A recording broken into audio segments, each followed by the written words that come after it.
Welcome to this video, where I will guide you through the simple process of changing your password in the Calm app. Whether you want to enhance your account security or just update your password for convenience, this tutorial will show you how to do it quickly. First, open the Calm app on your phone.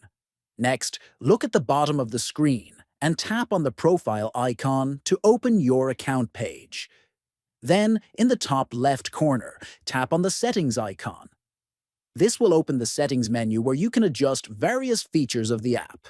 Then, scroll down the Settings menu until you find the option labeled Change Password.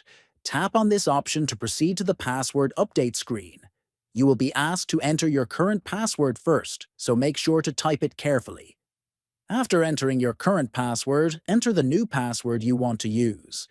Make sure your new password is strong and secure to protect your account. Once you have typed your new password, tap on the Update button to save the changes. Finally, your password will be successfully updated, and you can now use the new password to log into your Calm app. If you have any trouble during this process, try restarting the app or checking your internet connection. Thank you for watching.